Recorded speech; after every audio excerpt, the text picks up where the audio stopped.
Save the society and thunderstorm awareness ফোরামের পক্ষ থেকে 2017 সাল থেকে বজ্রপাতে মারা যাওয়ার একটি পরিসংখ্যান নিয়ে আমরা কাজ করি।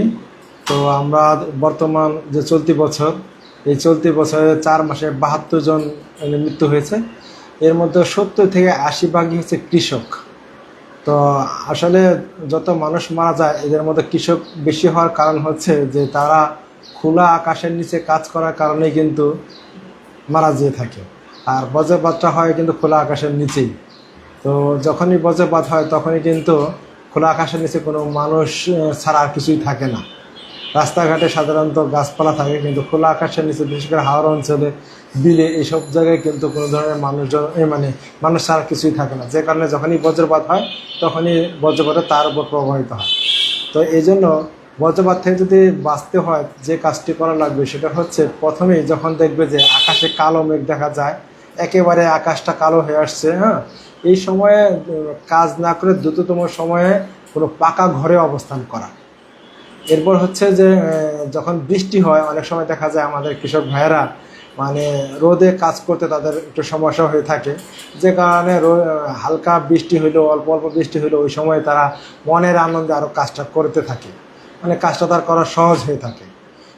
এছাড়া তিনি যে বাড়ির পক্ষ থেকে কাজ করে থাকেন, সেই গৃহস্থের লোকজনও কিন্তু তাকে দ্রুততম সময়ে কাজটি শেষ করার জন্য বলা হয়ে যায়, কারণ বৃষ্টিতে তার ধান, তার ফসল কিন্তু নষ্ট হয়ে যায়।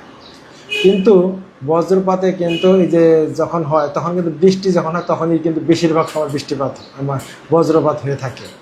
এমনি বৃষ্টি ছাড়াও কিন্তু ইদানিং বজ্রপাত হয়, তবে বেশিরভাগ সময় হচ্ছে যখনই বৃষ্টি হয় তখনই কিন্তু বজ্রপাত হয়। এই জন্য কৃষকদের কাছে আমাদের একটা দাবি, সেটা হচ্ছে যে নিজেকে যদি সেভ করতে হয় তাহলে আগেভাগেই প্রত্যেকটা কৃষক কিন্তু আমাদের অনেকটা বলা চলে যে তারা প্রত্যেকে বিজ্ঞানী। তারা বলতে পারে আসলে কখন বৃষ্টি হবে, কখন বৃষ্টি হবে না, কোন মৌসুমে তার কোন ফসল ফলাতে হবে, এইটা কিন্তু আমাদের কৃষকরা জানে।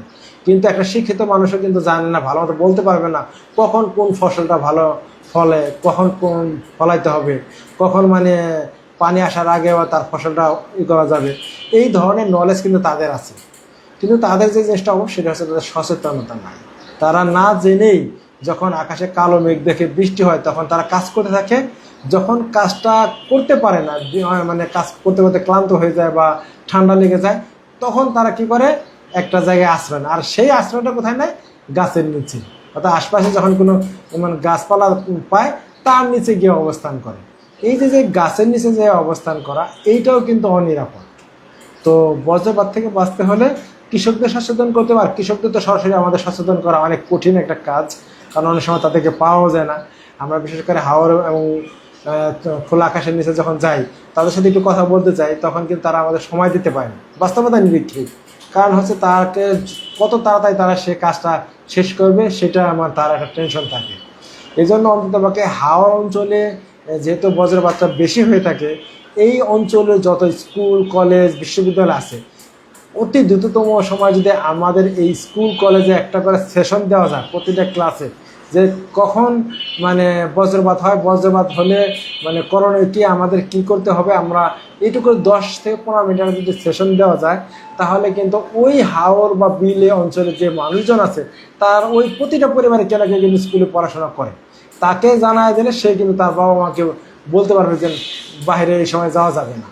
তো আমরা অন্তত সরকারের কাছে জোর দাবি জানাই, সেটা হচ্ছে যে দ্রুততম সময়ের মধ্যেই আমাদের কৃষকদেরকে রক্ষা করার জন্য, বাঁচানোর জন্য হাওড় অঞ্চলের যত স্কুল, কলেজ, বিশ্ববিদ্যালয় রয়েছে, সেই সব বিশ্ববিদ্যালয়ে এই সচেতনতা বিষয়গুলো, বজ্রপাতের সচেতনতার বিষয়গুলো নিয়ে একটা ক্যাম্পেইন করা যায়, সেমিনার করা যায়, তাহলে দ্রুত ফল পাওয়া যাবে।